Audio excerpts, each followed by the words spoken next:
الحمد لله نحمده ونستعينه ونؤمن به ونتوكل عليه ونعوذ بالله من شرور أنفسنا ومن سيئات أعمالنا من يهد الله فلا مضل له ومن يضلل فلا هادي له أشهد أن لا إله إلا الله وحده لا شريك له وأشهد أن محمدا عبده ورسوله أرسله بالهدى ودين الحق ليظهره على الدين كله ولو كره المشركون اللهم صل على محمد وعلى آل محمد كما صليت على إبراهيم وعلى آل إبراهيم وبارك على محمد وعلى آل محمد كما باركت على إبراهيم وعلى آل إبراهيم إنك حميد مجيد أما بعد فإن خير الحديث كتاب الله وخير الهدي هدي محمد صلى الله عليه وسلم وشر الأمور محدثاتها وكل محدثة بدعة وكل بدعة ضلالة أيها الإخوان والأخوات أوصيكم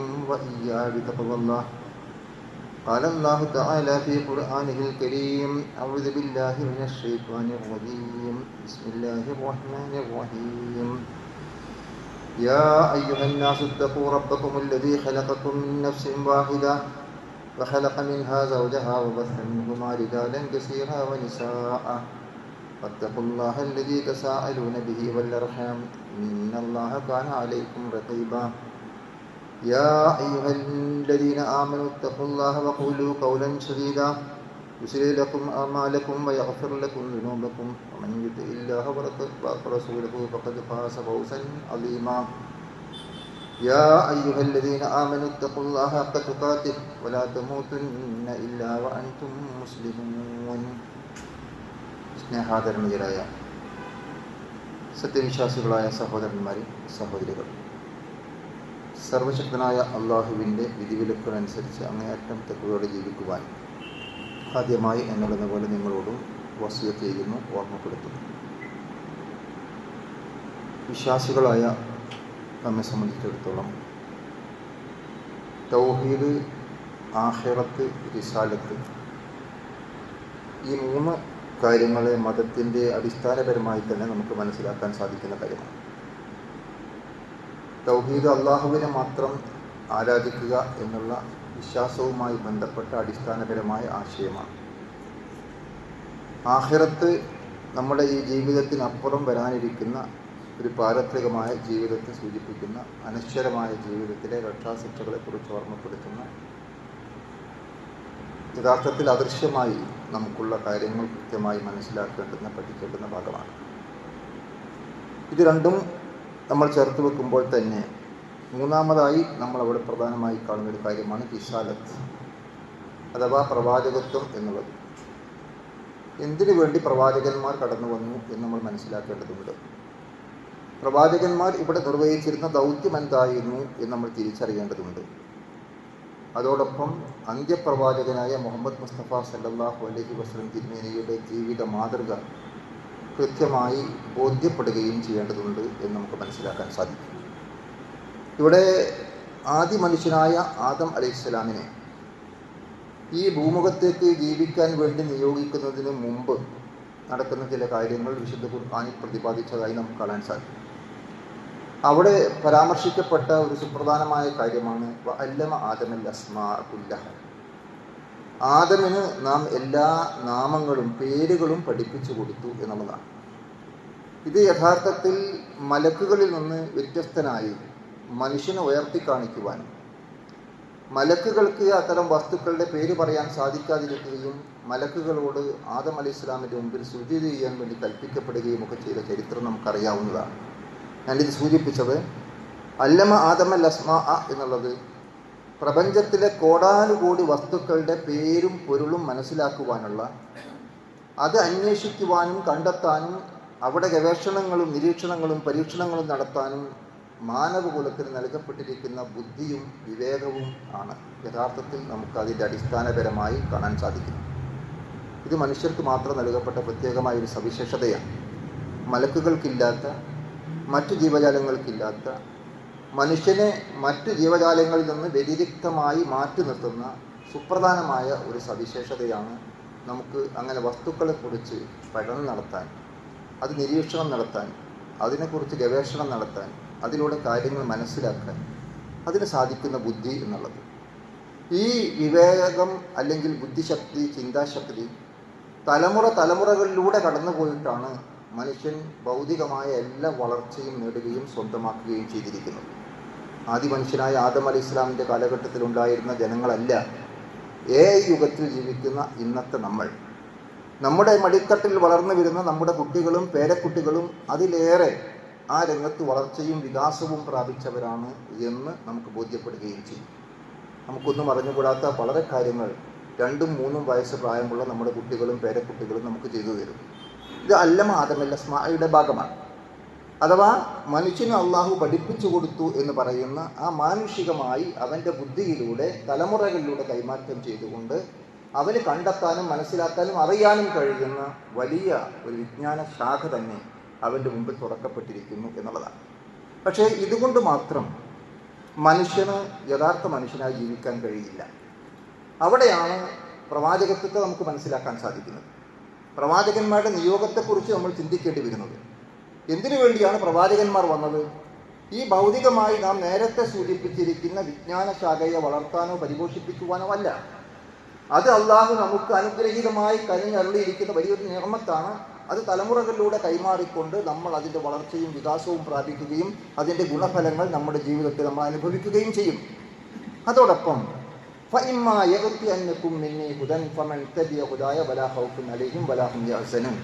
അള്ളാഹു ആദം അലൈഹി സ്വലാമിനോട് തുടർന്നു കൊണ്ട് പറഞ്ഞിരിക്കുന്നൊരു കാര്യമുണ്ട്. ആദം, നിനക്കിതാ എന്നിൽ നിന്നും മാർഗദർശനം ലഭിക്കും. നീ അത് പിൻപറ്റിയാൽ ഭയപ്പെടേണ്ടതില്ല, ദുഃഖിക്കേണ്ടതില്ല. അപ്പോൾ നമ്മൾ നേരത്തെ മനസ്സിലാക്കുന്ന അല്ലെങ്കിൽ പഠിക്കേണ്ടുന്ന ആഖിറത്തുമായി ബന്ധപ്പെട്ടുകൊണ്ട് പരിശോധിക്കുമ്പോൾ നമ്മുടെ ഈ ജീവിതത്തിനപ്പുറമുള്ള ഒരു അനശ്വരമായ ജീവിതത്തിൽ നമുക്ക് വിജയം കൈവരിക്കുവാൻ, അവിടെ നേട്ടങ്ങൾ കൊയ്തെടുക്കുവാൻ അതിന് നമുക്ക് സാധിക്കണമെങ്കിൽ അവിടേക്ക് എന്തു വേണം എന്ന് നമുക്ക് കാണിച്ചു തരേണ്ടതുണ്ട്. അങ്ങനെ ഒരു ഗൈഡൻസിൻ്റെ ആവശ്യകതയാണ് നമുക്കവിടെ ബോധ്യപ്പെടുന്നത്. നമ്മൾ ആലോചിച്ച് നോക്കൂ, ഇവിടെ നമുക്ക് എന്ത് കാര്യങ്ങളെ സംബന്ധിച്ചിടത്തോളം പരമാവധി ചെയ്യാൻ കഴിയുന്ന കാര്യം എന്താ? ഇപ്പോൾ ഒരാളെ കൊന്ന മനുഷ്യന് നമുക്ക് മാക്സിമം അയാളെ കൊല്ലാൻ സാധിക്കും. അതാണ് അയാൾക്ക് കൊടുക്കാൻ കഴിയുന്ന ഭൗതികമായ ശിക്ഷ. 100 ആളുകളെ കൊന്ന ആൾക്ക് നമുക്ക് എന്ത് ചെയ്യാൻ കഴിയും?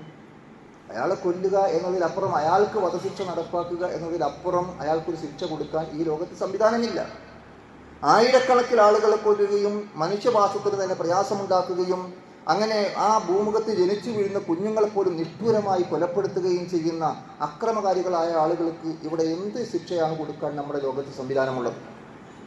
ഒരു മനുഷ്യനെ കൊന്നവനും 1000 ആളുകളെ കൊന്നവനും നൂറ്റാണ്ടുകൾ ജനിക്കേണ്ടിയിരുന്ന മക്കളെ മുഴുവനും നാമാവശേഷമാക്കിയവനും കൊടുക്കാൻ കഴിയുന്ന ഒരേ ഒരു ശിക്ഷ അയാളെ വധിക്കുക എന്ന വധശിക്ഷയിൽ അപ്പുറം നമുക്ക് നടപ്പാക്കാൻ കഴിയില്ല. ഇത് നമ്മെ എന്ത് ബോധ്യപ്പെടുത്തുന്നു? ഇത് നമുക്ക് മനസ്സിലാക്കി തരുന്ന കാര്യം, യഥാർത്ഥത്തിൽ നമ്മൾ ആലോചിക്കേണ്ടത്, നമുക്ക് ഇവിടെ ശിക്ഷ നൽകുവാൻ അല്ലെങ്കിൽ നന്മ ചെയ്യുവാൻ നമ്മൾ ചെയ്തിരിക്കുന്ന അതുപോലെ തന്നെ നന്മയെക്കുറിച്ച് നമ്മൾ ആലോചിച്ച് നോക്കൂ. ഒരാൾ ചെയ്യുന്ന നന്മ, ഒരു വ്യക്തിക്ക് ചെയ്യുന്ന നന്മയ്ക്ക് നമുക്ക് ഇവിടെ താങ്ക്സ് പറയാനോ അല്ലെങ്കിൽ എന്തെങ്കിലും പ്രതികാരം ചെയ്യാനോ പ്രത്യുപകാരം ചെയ്യാനോ സാധിക്കും. പക്ഷേ നൂറ്റാണ്ടുകൾ വരാൻ പോകുന്ന ജനസമൂഹത്തിന് മുഴുവനും, ജനതയ്ക്ക് മുഴുവനും ഗുണകരമായ കാര്യങ്ങൾ ചെയ്ത് മരിച്ചുപോയ മഹാന്മാരുണ്ട് ഈ ലോകത്ത്. നമുക്ക് നിഷേധിക്കാൻ കഴിയുമോ? അത്തരം മഹാന്മാർ ചെയ്തിരിക്കുന്ന മഹത്തായ സേവനങ്ങൾക്ക് അതിനനുസരിച്ചുകൊണ്ട് പ്രതിഫലം കൊടുക്കാൻ ഇവിടെ എന്ത് വ്യവസ്ഥയാണുള്ളത്? പക്ഷെ നമ്മൾ പരിശോധിച്ച് നോക്കിയാൽ പലപ്പോഴും കാണുക, അങ്ങനെ സേവനം ചെയ്ത ആളുകൾക്ക് ഒന്നും കൊടുക്കാൻ കഴിഞ്ഞില്ല എന്ന് മാത്രമല്ല, അവർ പോലും നിഷ്ഠൂരമായി കൊല ചെയ്യപ്പെട്ടിരിക്കുന്ന വാർത്തകളും വർത്തമാനങ്ങളുമാണ് നമുക്ക് കേൾക്കാൻ സാധിക്കുന്നത്. അപ്പോൾ നന്മക്ക് അതിൻ്റേതായ രൂപത്തിലുള്ള പ്രതിഫലം നൽകുവാനോ തിന്മക്ക് അതിൻ്റേതായ രൂപത്തിലുള്ള ശിക്ഷ നടപ്പാക്കുവാനോ ഈ ലോകത്ത് പൂർണ്ണമായും സാധ്യമല്ല എന്നുള്ളത് വളരെ വ്യക്തമായി നമുക്ക് ബോധ്യപ്പെടുന്ന കാര്യമാണ്. അതുകൊണ്ട് നമ്മൾ എന്ത് വേണം? അതിനപ്പുറമുള്ള അനശ്വരമായ ഒരു ജീവിതത്തെക്കുറിച്ച് നമ്മൾ തിരിച്ചറിയണം. നന്മയ്ക്കും തിന്മക്കും അതിനനുസരിച്ച് കൊണ്ടുണ്ടാകുന്ന മഹത്തായ ഒരു പ്രതിഫലം ലഭിക്കുന്ന അവസ്ഥ. ഇത് നമ്മൾ പരിശോധിച്ച് നോക്കൂ. നന്മ എന്താണ്, തിന്മ എന്താണ് എന്ന് നമുക്ക് തീരുമാനിക്കാൻ സാധിക്കുമോ? ഉദാഹരണമായി നമ്മൾ ആലോചിച്ച് നോക്കുക. ഞാൻ ഒരാളുടെ 10,000 രൂപ മോഷണം നടത്തുന്നു. അത് മോഷണം നടത്തിയാൽ എനിക്ക് ആ 10,000 കൊണ്ട് ഭൗതികമായി പല കാര്യങ്ങളും ചെയ്യാൻ സാധിക്കും. ആ 10,000 രൂപ ഇളവാക്കി എനിക്ക് പലതും ചെയ്യാം. അല്ലെങ്കിൽ 1,00,000 ഞാൻ കട്ടെടുത്തു, ആ 1,00,000 കൊണ്ട് എനിക്ക് ഇവിടെ എന്തെല്ലാം വാങ്ങാം, എന്തെല്ലാം ചെയ്യാം. അപ്പോൾ എന്നെ സംബന്ധിച്ചിടത്തോളം 1,00,000 കട്ടെടുത്തു എന്നത് നന്മയാണ്. പക്ഷെ നഷ്ടപ്പെട്ട ആൾക്കോ അത് തിന്മയാണ്. മോഷണം തിന്മയാണെന്ന് പറയാൻ ആപേക്ഷികമായി നമുക്ക് എങ്ങനെ സാധിക്കും? നമ്മൾ പരിശോധിച്ച് നോക്കൂ. ഒരു പുരുഷനും സ്ത്രീയും യഥാർത്ഥത്തിൽ അവർ വിവാഹിതരാകുന്നതിന് മുമ്പേ ഇസ്ലാമികമായ വിവാഹമാകട്ടെ, അമുസ്ലിം സഹോദരങ്ങളുടെ വിവാഹ ആചാരങ്ങളാകട്ടെ, ഇതൊന്നും വിശ്വസിക്കാത്ത ആളുകൾ മാലയിട്ടുകൾ നടത്തുകൊണ്ട് വിവാഹക്രമമാകട്ടെ, ഇതൊക്കെ വേണ്ട എന്നൊക്കെ പറയുന്ന ആളുകൾ എന്തുകൊണ്ട് നമ്മൾ യഥാർത്ഥത്തിൽ പല രംഗത്തും അരാജകത്വങ്ങൾ ഉണ്ടാകുമ്പോൾ, ലൈംഗികമായ തിന്മകൾ ഉണ്ടാകുമ്പോൾ അതിനെ എതിർക്കേണ്ടി വരുന്നു നമ്മൾ പരിശോധിച്ച് നോക്കൂ. അപ്പോൾ നമുക്ക് അവിടെ ബോധ്യപ്പെടും യഥാർത്ഥത്തിൽ വിവാഹിതരാവാതെ ഒരു സ്ത്രീയും പുരുഷനും ലൈംഗിക ബന്ധത്തിൽ ഏർപ്പെടുന്നു എന്ന് വിചാരിക്കുക. അവരുടെ സുഖത്തിലോ ആസ്വാദനത്തിലോ എന്തെങ്കിലും പ്രശ്നങ്ങളുണ്ടാവും. അയാൾ വിവാഹം കഴിച്ചതിന് ശേഷം ബന്ധപ്പെടുന്നു എന്ന് വിചാരിക്കുക. ഭൗതികമായി എന്ത് വ്യത്യാസമാണുള്ളത്? ഉദാഹരണമായി നാം ആലോചിച്ച് നോക്കൂ. നമ്മൾ നിക്കാഹ് നടത്തി. നിക്കാഹ് നടത്തുന്നതിന് മുമ്പേ ഞാനൊരു സ്ത്രീയുമായി ബന്ധപ്പെട്ടു. അവിടെ എനിക്കുണ്ടാകുന്ന അനുഭൂതിയോ അനുഭവങ്ങളോ ഞാൻ നിക്കാഹ് നടത്തിയതിന് ശേഷം അവളുമായി ബന്ധപ്പെടുമ്പോൾ എനിക്കുണ്ടാകുന്ന അനുഭൂതിയും തമ്മിൽ എന്താ വ്യത്യാസം? ഭൗതികമായി ഒരു വ്യത്യാസവും നമുക്ക് ചൂണ്ടിക്കാണിക്കാൻ കഴിയില്ല. അപ്പോൾ ഒന്ന് ശരിയാണ്, മറ്റൊന്ന് തെറ്റാണ് എന്ന് പറയാൻ എന്താ ന്യായമുള്ളത്? അപ്പോൾ ഞാൻ സൂചിപ്പിച്ചത്, അപ്പോൾ നന്മ എന്താണ്, തിന്മ എന്താണ് എന്ന് കേവലം നമുക്ക് നേരത്തെ നൽകപ്പെട്ട അല്ലമാദമല്ല അസ്മാ, നിങ്ങൾക്ക് നാം പേരുകൾ പഠിപ്പിച്ചു തന്നിരിക്കുന്നു എന്നുള്ളത് കൊണ്ട് പേരുകൾ കണ്ടെത്താനും പൊരുളുകൾ മനസ്സിലാക്കാനുമുള്ള വൈജ്ഞാനികമായ ഭൗതികമായ വിദ്യാഭ്യാസപരമായ വളർച്ച കൊണ്ടോ വികാസം കൊണ്ടോ മാത്രം സാധ്യമല്ല എന്ന് നമുക്ക് തിരിച്ചറിയാൻ സാധിക്കും. അവിടെയാണ് നമ്മൾ തിരിച്ചറിയേണ്ടത്. അപ്പോൾ ഇതിനപ്പുറം നന്മ എന്താണ്, തിന്മ എന്താണ് എന്ന് നമുക്ക് പറഞ്ഞു തരേണ്ട ബാധ്യത അള്ളാഹു നിർവഹിച്ചിരിക്കുന്നു. ആ ബാധ്യതയാണ് ആദ്യ മനുഷ്യനായ ആദം അലൈഹി ഇസ്ലാമിനെ പോലും ഈ ഭൂമുഖത്തേക്ക് നിശ്ചയിച്ചപ്പോൾ ആദ്യത്തെ നബിയായിക്കൊണ്ടാണ് നിശ്ചയിച്ചയച്ചത്. ആദ്യത്തെ നബിയായിക്കൊണ്ടാണ്. ആദ്യത്തെ മനുഷ്യൻ ആദ്യത്തെ നബിയാണ്. അവിടെ നിന്ന് ഇങ്ങോട്ട് യഥാർത്ഥത്തിൽ എവിടെയെല്ലാം ജനങ്ങളുണ്ടായിരുന്നുവോ അവിടെയെല്ലാം തന്നെ യഥാർത്ഥത്തിൽ പ്രവാചകന്മാർ കടന്നു വന്നിട്ടുണ്ട് എന്നതാണ് പഠിപ്പിക്കുന്നത്. നമ്മൾ ആലോചിച്ച് നോക്കൂ. ഇന്ന അർസൽനാക ബിൽ ഹഖ്.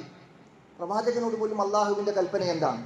നിന്നെ നാം നിയോഗിച്ചു യാഥാർത്ഥ്യമനുസരിച്ചുകൊണ്ട് ബഷീറം വ നദീറ, സന്തോഷ വാർത്ത അറിയിക്കുന്നവനും താക്കീതുകാരനുമായി. എന്നിട്ട് അള്ളാഹു പറഞ്ഞ എന്താണ്? വഇൻ മിൻ ഉമ്മത്തിൻ ഇല്ലാ ഹലാ ഫിആ നദീർ. ഇങ്ങനെ താക്കീതുകാർ കഴിഞ്ഞു പോകാത്ത ഒരു സമുദായവും ഉണ്ടായിട്ടില്ല.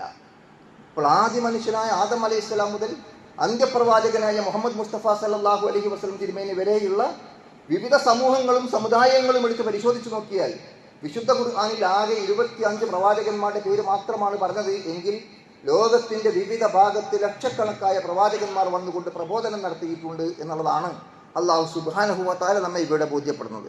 അവിടെ നമ്മൾ ആലോചിച്ച് നോക്കൂ. അപ്പോൾ പ്രവാചകന്മാർ അങ്ങനെ നിയോഗിക്കപ്പെട്ടു എന്നുള്ളത് അവരെ നിശ്ചയിച്ചിരിക്കുന്ന ഈ അവസ്ഥയെ സംബന്ധിച്ചിടത്തോളം നമ്മൾ പരിശോധിച്ച് നോക്കിയാൽ അള്ളാഹു സുബ്ഹാനഹു വ തആല വളരെ കൃത്യമായി നമ്മെ ബോധ്യപ്പെടുത്തിയിരിക്കുന്ന കാര്യം എല്ലാ സമൂഹങ്ങളിലേക്കും വലികുല്ലി ഖൗമിൻ ഹാദ്, എല്ലാ ജനങ്ങളിലേക്കും അങ്ങനെ സന്മാർഗം നൽകുന്ന പ്രവാചകന്മാർ കടന്നു വന്നിട്ടുണ്ട് എന്നുള്ള സന്ദേശമാണ്. അവിടെ നമ്മൾ വളരെ കൃത്യമായിട്ട് ആ കാര്യം സൂചിപ്പിച്ചുകൊണ്ട് അള്ളാഹു നമ്മെ ഓർമ്മപ്പെടുത്തുന്നു. ഇങ്ങനെ പ്രവാചകന്മാർ കടന്നു വന്നുകൊണ്ട് ആ പ്രവാചകന്മാർ ജനങ്ങൾക്ക് എത്തിച്ചു കൊടുത്തിരിക്കുന്ന മെസ്സേജാണ് യഥാർത്ഥത്തിൽ മതം എന്ന് പറയുന്നത്. എന്നാൽ പ്രവാചക റസൂലുള്ളാഹി സ്വല്ലല്ലാഹു അലൈഹി വസല്ലം തിരുമേനിയെ സംബന്ധിച്ചിടത്തോളം വലാകിൻ റസൂലുള്ളാഹി വഹാതമൻ നബിയ്യീൻ, മുഹമ്മദ് മുസ്തഫ സല്ലല്ലാഹു അലൈഹി വസല്ലം തിരുമേനി അള്ളാഹുവിൻ്റെ ദൂതനും പ്രവാചകന്മാരിൽ അവസാനത്തെ ആളുമാകുന്നു എന്നുള്ളതാണ്. ഇനി പ്രവാചകന്മാർ വരാനില്ല, ഇനി വേദഗ്രന്ഥങ്ങൾ അവതരിക്കാനില്ല. വിവിധ കാലഘട്ടങ്ങളിൽ വിവിധ പ്രദേശങ്ങളിൽ ജീവിച്ചിരുന്ന സമൂഹങ്ങളിലേക്ക് പ്രവാചകന്മാർ നിയോഗിക്കപ്പെടുകയും ആ പ്രവാചകന്മാരുടെ നിയോഗം അന്ത്യപ്രവാചകനായ മുഹമ്മദ് മുസ്തഫ സല്ലല്ലാഹു അലൈഹി വസല്ലം തിരുമേനിയുടെ നിയോഗത്തോടുകൂടി പൂർത്തിയാകരിക്കപ്പെടുകയും ചെയ്യും. ഇനി എന്തു വേണം? ആ പ്രവാചകനെ പിൻപറ്റിക്കൊണ്ട് ജീവിക്കണം. ആ അവസാനത്തെ വേദഗ്രന്ഥം അനുസരിച്ചുകൊണ്ട് ജീവിക്കണം. അവിടെയാണ് നമുക്ക് കാണാൻ സാധിക്കുന്നത് വളരെ കൃത്യമായി അള്ളാഹു നമ്മെ ഓർമ്മപ്പെടുത്തുകയാണ്. എന്തിനാണ് പ്രവാചകനെ നിയോഗിച്ചത്? അള്ളാഹുവിൻ്റെ അനുമതിയോടുകൂടി അദ്ദേഹത്തെ നിങ്ങൾ അനുസരിക്കാൻ വേണ്ടി മാത്രമാകുന്നു എന്നാണ്. അപ്പോൾ നമ്മുടെ ബാധ്യത ആ റസൂലിനെ അനുസരിക്കുകയും ആ റസൂലിനെ മാതൃകയായി സ്വീകരിക്കുകയും ചെയ്യുക എന്നുള്ളതാണ്. സ്വാഭാവികമായും പ്രവാചകന്മാർ കടന്നു വന്നപ്പോൾ ആളുകൾ ചോദിച്ച ചോദ്യമുണ്ടായി, എന്തുകൊണ്ടാണ് യഥാർത്ഥത്തിൽ മനുഷ്യരിൽ നിന്ന് തന്നെ പ്രവാചകന്മാർ നിയോഗിക്കപ്പെട്ടിരിക്കുന്നത് എന്നായിരുന്നു ചോദ്യം. വമാ മനഅന്നാസ അൻ യുഅ്മിനു ഇദ് ജാഅഹുമുൽ ഹുദ ഇല്ലാ അൻ ഖാലു അബഅസല്ലാഹു ബശറൻ റസൂല. നോക്കൂ, അള്ളാഹു സൂചിപ്പിക്കുന്നത് എന്താണ് യഥാർത്ഥത്തിൽ ഈ വിശ്വാസം സ്വീകരിക്കാൻ നിങ്ങൾക്ക് തടസ്സമായിട്ടുള്ളത്? നിങ്ങൾക്ക് സന്മാർഗവുമായി കടന്നു വന്നത് മനുഷ്യരായ പ്രവാചകന്മാരല്ലയോ എന്നുള്ള കാര്യമാണോ നിങ്ങൾക്ക് അവിടെ സംശയമുള്ളത്? മനുഷ്യരിൽ നിന്ന് തന്നെയാണോ പ്രവാചകന്മാർ നിയോഗിക്കപ്പെട്ടത് എന്നതാണോ നിങ്ങളുടെ പ്രശ്നം നിങ്ങൾക്ക് എന്തുകൊണ്ട് ഈ വിശ്വാസം സ്വീകരിക്കാൻ സാധിക്കുന്നില്ല എന്ന് അള്ളാഹു ചോദിക്കുന്നു. അതിന് അള്ളാഹു നൽകിയിരിക്കുന്ന മറുപടി നോക്കൂ. നമ്മൾ സൂറത്തുൽ ഇസ്രായിലെ 94-95 വചനങ്ങൾ. ഖുല്ലൗ കാന ഫിൽ അർളി മലായികത്തുൻ യംശൂന മുത്മഇന്നീന ലനസ്സൽനാ അലൈഹിം മിനസ് സമാഇ മലക്കർ റസൂല. അള്ളാഹു സുബ്ഹാനഹു വ തആല നമ്മെ ബോധ്യപ്പെടുത്തുകയാണ്, ഈ ഭൂമിയിൽ ജീവിക്കുന്നതെങ്ങാനും മാലാഖമാരായിരുന്നു എങ്കിൽ, ഈ ഭൂമിയിൽ ജീവിക്കുന്നവർ മലക്കുകളായിരുന്നു എങ്കിൽ, ശാന്തമായി നടന്നു പോകുന്ന മലക്കുകളാണ് ഈ ഭൂമിയിൽ ഉണ്ടായിരുന്നത് എങ്കിൽ തീർച്ചയായും അവരിലേക്ക് നാം മലക്കുകളായ പ്രവാചകന്മാരെ തന്നെ നിയോഗിക്കുമായിരുന്നു. എന്താ ഇതിനർത്ഥം? പ്രവാചകന്മാരുടെ ഒരു ന്യൂനതയായി ഭൂദൈവ വിശ്വാസികളും സത്യനിഷേധികളും പലപ്പോഴും ചൂണ്ടിക്കാണിച്ചൊരു കാര്യമാണ്, നീ ഞങ്ങളോടൊപ്പം ജീവിച്ച ആളാണല്ലോ, ഞങ്ങളെപ്പോലെ തിന്നുകയും കുടിക്കുകയും ചെയ്യും, ഞങ്ങളോടൊപ്പം കുടുംബജീവിതം നടത്തുന്നു എന്നൊക്കെ പറഞ്ഞുകൊണ്ട് മുഹമ്മദ് നബിയെ മാത്രമല്ല മറ്റ് പ്രവാചകന്മാരെയും പരിഹസിച്ചിരുന്നു. ഈ പരിഹാസത്തിന് അള്ളാഹു പറഞ്ഞിരിക്കുന്ന മറുപടിയാണ്, ഭൂമിയിൽ ജീവിക്കുന്നത് മലക്കുകളായിരുന്നു എങ്കിൽ മലക്കുകളെ തന്നെ പ്രവാചകന്മാരായി നിയോഗിക്കുമായിരുന്നു. ഭൂമിയിൽ ജീവിക്കുന്നത് മനുഷ്യരായതുകൊണ്ട് പ്രവാചകന്മാരാരായിരിക്കണം? അവർ മനുഷ്യരായിരിക്കണം. കാരണം മലക്കുകൾ ജീവിക്കുന്ന മാതിരി മനുഷ്യന് ജീവിക്കാൻ പറ്റില്ല. മലാഖമാരെ മാതൃകയായി സ്വീകരിച്ചുകൊണ്ട് മനുഷ്യന് ജീവിക്കാൻ കഴിയില്ല. അപ്പോൾ ഒരു മനുഷ്യൻ എങ്ങനെ ജീവിക്കണം എന്ന് മാതൃകാപരമായി സ്വന്തം ജീവിതത്തിലൂടെ കാണിച്ചു കൊടുക്കാൻ കടപ്പെട്ടിരിക്കുന്ന പ്രവാചകന്മാർ മനുഷ്യരായിരിക്കണം എന്നുള്ളത്, മനുഷ്യപുത്രന്മാരായിരിക്കണം എന്നുള്ളത്, മാനുഷികമായ ഗുണവിശേഷമുള്ളവരായിരിക്കണം എന്നത് അനിവാര്യമാകുന്നു എന്ന് ബോധ്യപ്പെടുത്തുകയാണ്. അപ്പോൾ റിസാലത്തിനെ സംബന്ധിച്ചിടത്തോളം നമ്മൾ തിരിച്ചറിയേണ്ട രണ്ടാമത്തെ കാര്യമാണത്. ആദ്യം ഇതിൻ്റെ ആവശ്യകത നമുക്ക് ബോധ്യപ്പെട്ടു. രണ്ടാമത്തത്, അവർ മനുഷ്യരായിരിക്കണം. മനുഷ്യരല്ലാത്തവർ പ്രവാചകരാകാൻ കൊള്ളില്ല. കാരണം ഭൂമിയിൽ ജീവിക്കുന്നത് മനുഷ്യരാണ്, മാലാഖമാരല്ല. ഭൂമിയിൽ മലക്കുകളായിരുന്നു എങ്കിൽ അള്ളാഹു മലക്കുകളെ പ്രവാചകന്മാരായിട്ട് അയക്കുമായിരുന്നു. മനുഷ്യരാണ് എന്നുള്ളത് കൊണ്ട് മനുഷ്യരെ തന്നെയാണ് പ്രവാചകന്മാരായി തെരഞ്ഞെടുത്ത് നിയോഗിച്ചിരിക്കുന്നത്.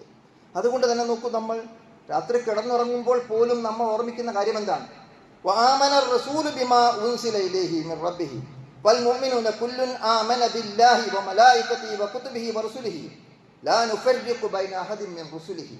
നോക്കൂ, നമ്മൾ നമ്മുടെ വിശ്വാസത്തെ സംബന്ധിച്ച് എണ്ണി പറയുമ്പോൾ അവിടെ യഥാർത്ഥത്തിൽ അള്ളാഹുവിലും മലക്കുകളിലും വേദഗ്രന്ഥങ്ങളിലും വിശ്വസിക്കുന്നു എന്ന് പറഞ്ഞിടത്ത് വറസുലിഹി, അവന്റെ പ്രവാചകന്മാരിൽ ദൂതന്മാരിൽ വിശ്വസിക്കണം എന്നതാണ്. ഈമാൻ കാര്യങ്ങളിൽ, വിശ്വാസ കാര്യങ്ങളിൽ എല്ലാ പ്രവാചകന്മാരിലുമുള്ള വിശ്വാസമാണ് ഇസ്ലാം പഠിപ്പിക്കുന്നത്. മുഹമ്മദ് നബി സല്ലല്ലാഹു അലൈഹി വസല്ലമയിൽ മാത്രമുള്ള വിശ്വാസമല്ല. മാത്രമല്ല ലാ നുഫർരിഖു ബൈന അഹദിൻ മിൻ റുസുലിഹി, ആ പ്രവാചകന്മാർക്കിടയിൽ നാം ഒരു വേർതിരിവും കൽപ്പിക്കുന്നില്ല എന്നുകൂടി ഖുർആനിൽ രേഖപ്പെടുത്തപ്പെടുന്നു. അപ്പോൾ നമ്മൾ ആലോചിച്ച് നോക്കൂ, പ്രവാചകന്മാരിലുള്ള വിശ്വാസം ഒരു വിശ്വാസിയുടെ അനിവാര്യമായ ബാധ്യതയാണ് എന്ന് പഠിപ്പിക്കുകയും അവർക്കിടയിൽ വേർതിരിവില്ലാത്ത വിധം മറ്റ് പ്രവാചകന്മാരെ നിഷേധിച്ചുകൊണ്ടല്ല റസൂലുള്ളാഹി സ്വല്ലല്ലാഹു അലൈഹി വസല്ലം കടന്നു വന്നത്. മറ്റ് പ്രവാചകന്മാരെ അംഗീകരിച്ചുകൊണ്ടാണ്. മറ്റ് വേദഗ്രന്ഥങ്ങളെ തള്ളിപ്പറഞ്ഞുകൊണ്ടല്ല പ്രവാചകൻ സ്വല്ലല്ലാഹു അലൈഹി വസല്ലം കടന്നു വന്നത്. മറ്റ് വേദഗ്രന്ഥങ്ങളെ സത്യമാക്കിക്കൊണ്ടാണ്. ഇതാണ് ഇസ്ലാമിൻ്റെ സവിശേഷത. പക്ഷേ ആ പ്രവാചകന്മാരെ മുഴുവനും അവർ ഉൾക്കൊണ്ടിരിക്കുന്ന സന്ദേശങ്ങൾക്കും വിരുദ്ധമായ ജീവിതം നയിച്ചിരുന്ന ആ പ്രവാചകന്മാരുടെ അനുയായികളാകുന്നു എന്ന് അവകാശപ്പെടുന്നവരെ സത്യത്തിന്റെ സന്ദേശത്തിലേക്ക് ക്ഷണിക്കുകയാണ് അവർക്കുണ്ടായിരുന്ന ബാധ്യത. യാ അയ്യുഹൻ നബി, ഏ നബിയെ എന്ന് വിളിച്ചുകൊണ്ട് അള്ളാഹു പറയുന്നു, ഇന്നാ അർസൽനാക ഷാഹിദൻ വമുബശ്ശിറൻ വനദീറ, നിന്നെ സാക്ഷിയായിക്കൊണ്ട് സന്തോഷവാർത്ത അറിയിക്കുന്നവനായിക്കൊണ്ട് താക്കീതുകാരനായിക്കൊണ്ട് നാം അയക്കുന്നു. വദാഇയൻ ഇലല്ലാഹ്, അള്ളാഹുവിലേക്ക് ജനങ്ങളെ ക്ഷണിക്കുന്നവനുമാകുന്നു. ബിഇദ്നിഹി, അവന്റെ അനുമതിയോടുകൂടി. വസിറാജം മുനീറ, പ്രകാശിച്ചു കൊണ്ടിരിക്കുന്ന വിളക്കാകുന്നു എന്നാണ്. അപ്പോൾ നമ്മൾ ആലോചിച്ച് നോക്കൂ, എത്ര വ്യക്തമാണ്. പ്രവാചകത്വത്തെക്കുറിച്ചുള്ള ഇസ്ലാമിന്റെ കാഴ്ചപ്പാട് വളരെ വ്യക്തമാണ്. ആദ്യ മനുഷ്യനായ ആദം അലൈഹി സ്വലാം മുതൽ മനുഷ്യന് സത്യവും അസത്യവും വേർതിരിച്ചു കൊടുക്കാൻ, ശരിയും തെറ്റും വേർതിരിച്ചു കൊടുക്കാൻ, നന്മയും തിന്മയും വ്യക്തമാക്കി കൊടുക്കാൻ പ്രവാചകന്മാർ നിയോഗിക്കപ്പെട്ടു. ആ പ്രവാചകന്മാരെ മുഴുവനും അംഗീകരിച്ചുകൊണ്ട് അന്ത്യപ്രവാചകൻ കടന്നു വന്നു. ആ അന്ത്യപ്രവാചകനെ പിൻപറ്റിക്കൊണ്ട് ജീവിക്കുവാൻ ലോകാവസാനം വരെയുള്ള ജനങ്ങൾക്ക് മാറ്റത്തിനും ഭേദഗതിക്കും വിധേയമാകാത്ത വിശുദ്ധ ഖുർആൻ അവതരിപ്പിച്ചു കൊടുക്കുകയും ചെയ്തു. അവിടെ പിൻപറ്റിക്കൊണ്ട് ജീവിക്കുക എന്ന ഉത്തരവാദിത്തമാണ് നമുക്കുള്ളത് എന്ന് വളരെ കൃത്യമായി മനസ്സിലാക്കാൻ സാധിക്കുന്നു. ദാലിക ഹുദല്ലാഹ്, അതാണ് അള്ളാഹുവിൻ്റെ സന്മാർഗദർശനം. യഹ്ദി ബിഹി മൻ യശാ മിൻ ഇബാദിഹി, അവന്റെ അടിമകളിൽ നിന്ന് അവൻ ഉദ്ദേശിക്കുന്നവരെ അതിലൂടെ വഴി നടത്തുകയും ചെയ്യുന്നു എന്ന് അള്ളാഹു സൂചിപ്പിക്കുന്നു. അപ്പോൾ അള്ളാഹുവിൻ്റെ പ്രവാചകൻ ഷാഹിദാണ്, സാക്ഷിയാണ്, മുബശ്ശിറൻ, സന്തോഷവാർത്ത അറിയിക്കുന്നവനാണ്, നദീറാണ്, വദാഇയൻ ഇലല്ലാഹ്, അള്ളാഹുവിലേക്ക് ക്ഷണിച്ചുകൊണ്ടിരിക്കുന്നവനാകുന്നു എന്നുള്ളതാണ് അള്ളാഹു ഇവിടെ സൂചിപ്പിക്കുന്നത്. അപ്പോൾ നമ്മൾ ആലോചിച്ച് നോക്കുക, ആ സാക്ഷിയായിരിക്കുന്ന പ്രവാചകനെ സംബന്ധിച്ചിടത്തോളം അദ്ദേഹം നിർവഹിച്ചിരിക്കുന്ന ദൗത്യം നമ്മളെടുത്ത് വിലയിരുത്തുമ്പോൾ നമുക്ക് കാണാൻ സാധിക്കും. അദ്ദേഹം സാക്ഷിയാകുന്നു, ഷാഹിദാകുന്നു എന്ന് പറയുമ്പോൾ ഞാനും നിങ്ങളും മനസ്സിലാക്കേണ്ട സുപ്രധാനമായ കാര്യം, നിങ്ങളെ ഒരു ഉത്തമ സമുദായമാക്കിയിരിക്കുന്നു എന്ന് പറഞ്ഞുകൊണ്ട് സൂറത്തുൽ ബഖറയിലെ 143 വചനം അള്ളാഹു സൂചിപ്പിക്കുന്നു.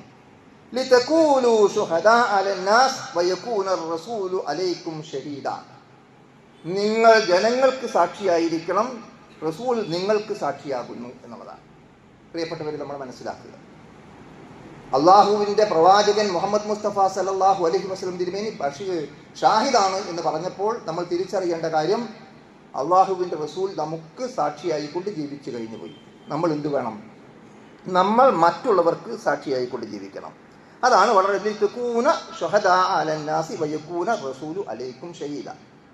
ഇതൊന്നുകൂടി വ്യക്തമാക്കി തിരിച്ചു പറയുന്നു സൂറത്തുൽ ഹജ്ജിലെ 78 വചനം, ലിയകൂന റസൂലു ഷഹീദൻ അലൈക്കും, പ്രവാചകൻ നിങ്ങൾക്ക് സാക്ഷിയായിരിക്കുവാനും വതകൂനു ശുഹദാ അലന്നാസ്, നിങ്ങൾ ജനങ്ങൾക്ക് സാക്ഷിയാകുന്നതിനും വേണ്ടിയാണ്. അപ്പോൾ പ്രവാചക നിയോഗത്തിന്റെ ലക്ഷ്യം എന്താണ്? അതാ നേരത്തെ പറഞ്ഞ മലക്കുകളല്ല ഭൂമിയിൽ ജീവിക്കുന്നത്. മലക്കുകൾ പ്രവാചകന്മാരായി നിയോഗിക്കാൻ പറ്റില്ല. കാരണം ഭൂമിയിൽ ജീവിക്കുന്നത് മനുഷ്യരാണ്. അവർക്ക് മാതൃക മനുഷ്യനായിരിക്കണം.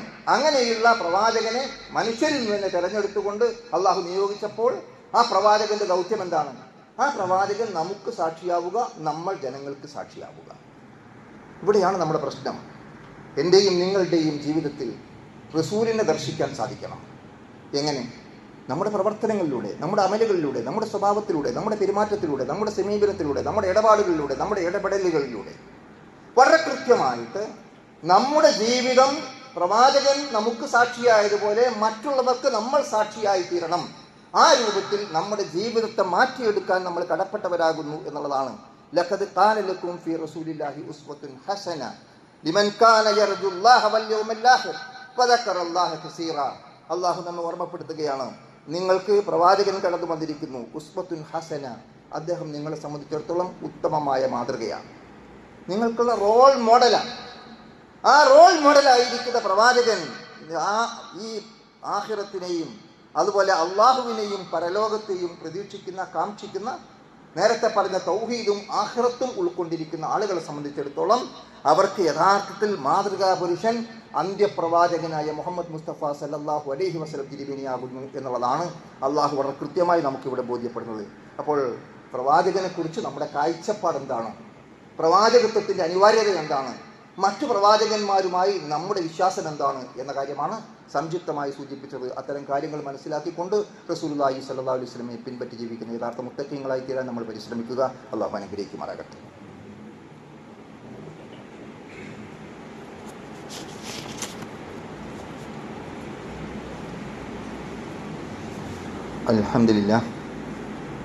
അൽഹംദുലില്ലാഹി റബ്ബിൽ ആലമീൻ വസ്സലാത്തു വസ്സലാമു അലാ റസൂലിഹിൽ അമീൻ വഅലാ ആലിഹി വസഹ്ബിഹി അജ്മഈൻ. അമ്മാ ബഅദ്. അയ്യുഹൽ ഇഖ്വാൻ വൽ അഖവാതു ഉസീകും വഇയ്യായ ബിത്തഖ്വല്ലാഹ്. ഖാല അല്ലാഹു തആല ഫീ ഖുർആനിഹിൽ കരീം അഊദു ബില്ലാഹി മിനശ് ശൈത്വാനിർ റജീം. ബിസ്മില്ലാഹിർ റഹ്മാനിർ റഹീം. ലഖദ് മന്നല്ലാഹു അലൽ മുഅ്മിനീന ഇദ് ബഅസ ഫീഹിം റസൂലൻ മിൻ അൻഫുസിഹിം യത്ലൂ അലൈഹിം ആയാതിഹി വയുസക്കീഹിം വയുഅല്ലിമുഹുമുൽ കിതാബ വൽ ഹിക്മ വഇൻ കാനൂ മിൻ ഖബ്ലി ലഫീ ളലാലിൻ മുബീൻ. ബഹുമാന്യരായ സഹോദരന്മാരെ, സഹോദരികളെ, സർവശക്തനായ അള്ളാഹുവിൻ്റെ വിധിവിലക്കനുസരിച്ച് അങ്ങേയറ്റം തെക്കുവോട് ജീവിക്കുവാൻ ഒന്നുകൂടി എന്നെയും നിങ്ങളെയും വസിയത്ത് ചെയ്യുന്നു. അപ്പോൾ ആദ്യ മനുഷ്യനായ ആദം അലൈഹിസ്സലാം മുതൽ പ്രവാചകന്മാരെ നിയോഗിച്ചുകൊണ്ട് മനുഷ്യവാസമുണ്ടായിരുന്ന മാനവ നാഗരികതകൾ വളർന്നു വന്നിരിക്കുന്ന മുഴുവൻ പ്രദേശങ്ങളിലും അത്തരത്തിലുള്ള സന്ദേശവാഹകന്മാർ കടന്നു വന്നിട്ടുണ്ട് എന്ന് സൂചിപ്പിച്ചുകൊണ്ട് അന്ത്യപ്രവാചകനായ മുഹമ്മദ് മുസ്തഫ സല്ലല്ലാഹു അലൈഹി വസല്ലം തിരുമേനിയുടെ പ്രവാചകത്തെ കണ്ണി അവസാനിക്കുകയും ലോകാവസാനം വരെയുള്ള ആളുകൾ ആ പ്രവാചകനെ പിൻപറ്റി ജീവിക്കുവാൻ കടപ്പെട്ടവരും ബാധ്യസ്ഥരുമാകുന്നു എന്നും അദ്ദേഹം അള്ളാഹുവിലും പരലോകത്തിലും വിശ്വസിക്കുന്ന വിശ്വാസികൾക്ക് മാതൃകാ പുരുഷനാകുന്നു എന്നതുമാണ് നമ്മൾ സൂചിപ്പിച്ചിരിക്കുന്നത്.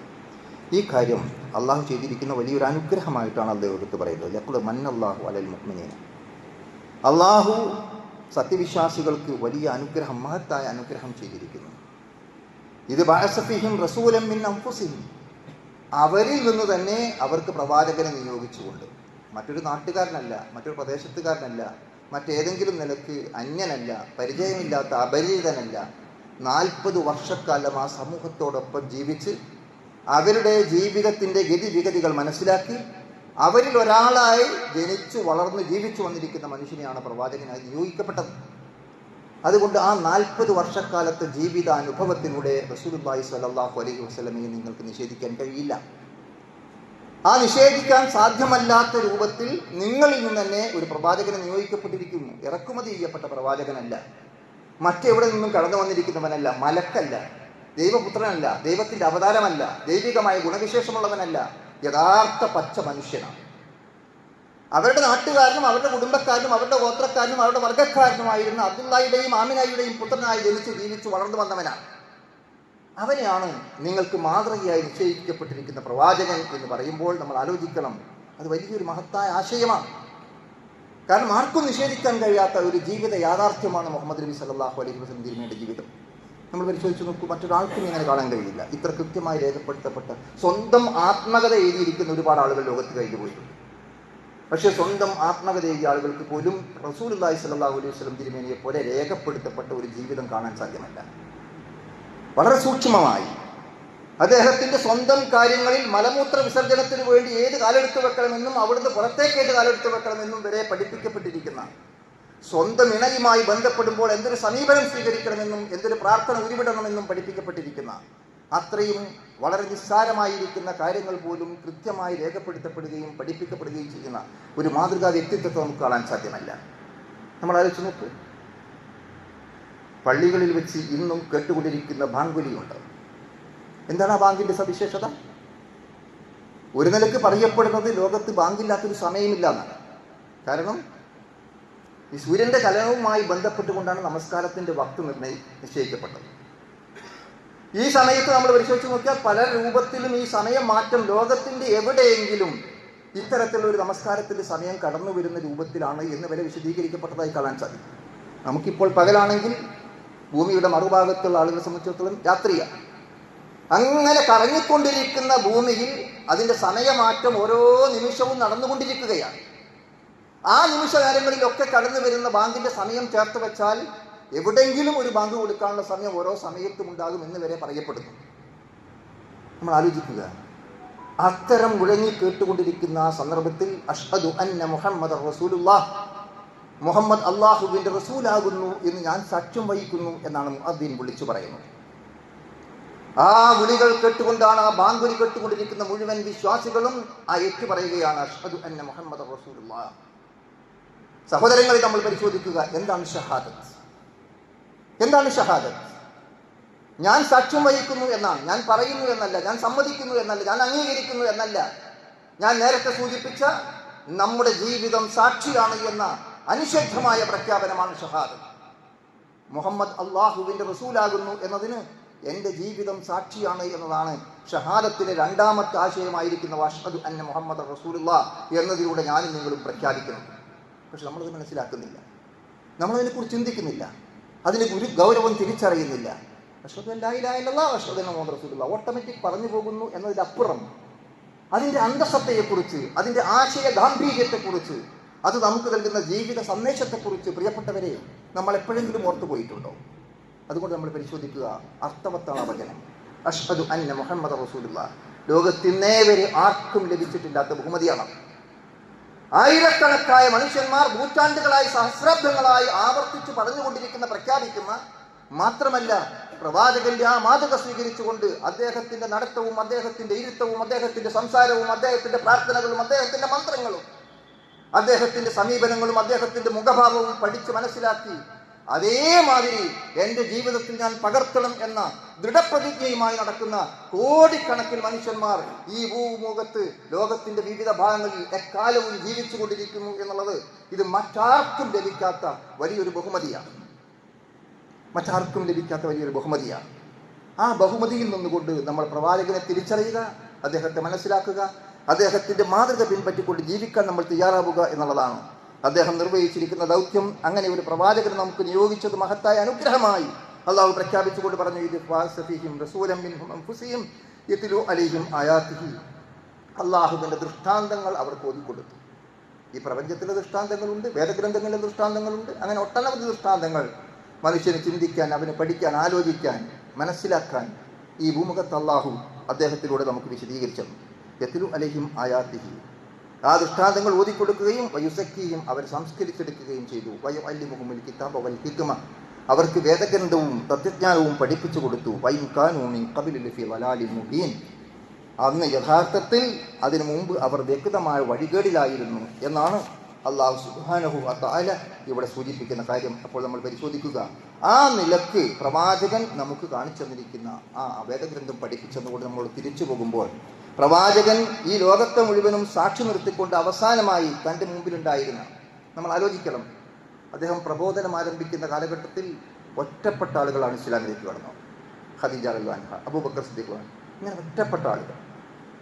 പക്ഷേ 23 വർഷം കൊണ്ട് ഹജ്ജത്തുൽ വദാഇൽ പ്രവാചകൻ ഈ ലോകത്തോട് യാത്ര ചോദിക്കുന്ന മുമ്പ് നിർവഹിച്ചിരിക്കുന്ന ആ പ്രഭാഷണം നടക്കുമ്പോൾ ലക്ഷക്കണക്കായ അനുയായികളാണ് അദ്ദേഹത്തിന് മുമ്പിലുണ്ടായത്. 23 വർഷം കൊണ്ട് ഒറ്റയിൽ നിന്ന് ആരംഭിച്ച് ലക്ഷക്കണക്കിന് അനുയായികളിലേക്ക് വളർന്നു വികസിച്ചിരിക്കുന്ന പ്രവാചകൻ്റെ ആ പ്രബോധന ദൗത്യം അദ്ദേഹം അത് നിർവഹിച്ചുകൊണ്ട് തറക്തു ഫീക്കും അംറൈനി ലൻ തദില്ലു മാ തമസ്സക്തും ബിഹിമാ, ഇത് 2 കാര്യങ്ങൾ നിങ്ങളെ ഏൽപ്പിച്ചുകൊണ്ട് ഞാൻ യാത്ര ചോദിക്കും. ഒന്ന് അള്ളാഹുവിൻ്റെ കിതാബാണ്, മറ്റൊന്ന് എൻ്റെ ചര്യയാണ്. ഇത് നിങ്ങൾ പിൻപറ്റി ജീവിക്കണം എന്ന് പറഞ്ഞു. എന്നിട്ട് ആ ജനലക്ഷക്കണക്കിൽ ആളുകളെ സാക്ഷി നിർത്തിക്കൊണ്ട് അള്ളാഹുവോട് ചോദിച്ചു, അള്ളാഹുവേ നീ ഇതിന് സാക്ഷിയാണ്. അള്ളാഹു മഷ്ഹദ്, 3 പ്രാവശ്യം ആവർത്തിച്ച് പറഞ്ഞു, പടച്ച തമ്പുരാൻ നീ ഇതിന് സാക്ഷിയാണ്. ആ ജനങ്ങൾ അതിന് സാക്ഷ്യം വഹിച്ചു, അവരംഗീകരിച്ചു, താങ്കളുടെ ദൗത്യം നിർവഹിച്ചിരിക്കുന്നു എന്ന് ആ ലക്ഷക്കണക്കായ അനുയായികൾ സാക്ഷി നിർത്തിക്കൊണ്ട് പ്രഖ്യാപിച്ചു. എന്നിട്ട് അവരോട് പറഞ്ഞു, ഇവിടെ ഹാജരുള്ള ആളുകൾ ഹാജരില്ലാത്തവരിലേക്ക് എത്തിച്ചു കൊടുക്കണം. ആ ദൗത്യമാണ് നമുക്കിന്ന് നിർവഹിക്കാനുള്ളത് എന്ന് തിരിച്ചറിഞ്ഞുകൊണ്ട് ആ ഉത്തരവാദിത്വം നിർവഹിക്കാൻ നമ്മൾ തയ്യാറാവുക. അള്ളാഹു നമ്മെ അനുഗ്രഹിക്കുമാറാകട്ടെ. നമ്മിൽ വന്നു പോയിരിക്കുന്ന എല്ലാ പാകപ്പിഴവുകളും വീഴ്ചകളും അള്ളാഹു കൊടുത്ത് മാപ്പാക്കുമാറാകട്ടെ. കഷ്ടപ്പാടുകളും പ്രയാസങ്ങളും അനുഭവിക്കുന്ന ഒട്ടനവധി സഹോദരങ്ങൾ നമ്മളോടൊപ്പം ഉണ്ട്. അള്ളാഹു അവർക്കെല്ലാം ആശ്വാസം നൽകുമാറാകട്ടെ. രോഗം കൊണ്ട് പ്രയാസപ്പെടുന്നവർക്ക് അള്ളാഹു ശിഫ നൽകുകയും ആരോഗ്യം മെച്ചപ്പെടുത്തി കൊടുക്കുകയും ചെയ്യുമാറാകട്ടെ. നമ്മുടെ കുടുംബക്കാർ, സ്വന്തക്കാർ, ബന്ധുക്കൾ, മോമിനുകൾ, മോമിനാത്തുകൾ പലരും മരണപ്പെട്ടു പോയിട്ടുണ്ട്. നാഥ അവർക്കെല്ലാം നീ മഗ്ഫിറത്തും മർഹമത്തും പ്രദാനം ചെയ്യുകയും അവരെയും നമ്മയും ജന്നാത്തുൽ ഫിർദൗസിൽ ഒരുമിച്ച് കൂട്ടി അനുഗ്രഹിക്കുകയും ചെയ്യണമേ. ഇന്ന് പല നിലക്കുള്ള പ്രയാസങ്ങളും അനുഭവിച്ചുകൊണ്ടിരിക്കുന്ന, ഒരു നേരത്തെ ആഹാരം പോലും ലഭ്യമല്ലാതെ പട്ടിണി കിടന്ന് മരിക്കേണ്ടി വരുന്ന സഹോദരങ്ങൾ, നാഥ ആ പീഡിത ജനവിഭാഗത്തെ നീ മോചിപ്പിക്കുകയും അവരുടെ സ്വന്തം നാട്ടിൽ അവർക്ക് ആത്മാഭിമാനത്തോടുകൂടി ജീവിക്കാനുള്ള അവസരം നീ ഒരുക്കി കൊടുക്കുകയും ചെയ്യണമേ. ലോകത്തിൻ്റെ വിവിധ ഭാഗങ്ങളിൽ അത്തരത്തിലുള്ള ദുരിതങ്ങൾ അനുഭവിക്കുന്ന എല്ലാവർക്കും നീ ആശ്വാസം നൽകുകയും സമാധാനപൂർണ്ണമായ സ്വസ്ഥമായ ഒരു ജീവിതം എല്ലാവർക്കും നീ പ്രദാനം ചെയ്യുകയും ചെയ്യണമേ. അല്ലാഹുമ്മ ഗ്ഫിർ ലിൽ മുഅ്മിനീന വൽ മുഅ്മിനാത്ത് വൽ മുസ്ലിമീന വൽ മുസ്ലിമാത്ത് അൽ-അഹ്യാഇ മിൻഹും വൽ അംവാത്ത് ഇന്നക മുജീബു ദഅവാതി യാ ഖാദിയൽ ഹാജാത്ത്. അല്ലാഹുമ്മ ഗ്ഫിർ ലനാ വൽ വാലിദീനാ റബ്ബിർഹംഹുമാ കമാ റബ്ബയാനാ സിഗാറാ. اللهم أحينا للكتاب والسنة، اللهم أحينا للكتاب والسنة، اللهم أحينا للكتاب والسنة، اللهم أجرنا من النار، اللهم أجرنا من النار، اللهم أجرنا من النار. توفنا مسلمين والحقنا بالصالحين. ربنا هب لنا من أزواجنا وذرياتنا قرة أعين واجعلنا للمتقين إماما. اللهم انصر إخواننا في كل مكان، اللهم انصر إخواننا في كل مكان، اللهم انصر إخواننا في كل مكان. اللهم أعز الإسلام والمسلمين وأذل الشرك والمشركين. ربنا تقبل منا إنك أنت السميع العليم وتب علينا إنك أنت التواب الرحيم. ربنا آتنا في الدنيا حسنة وفي الآخرة حسنة وقنا عذاب النار. آمين برحمتك يا أرحم الراحمين.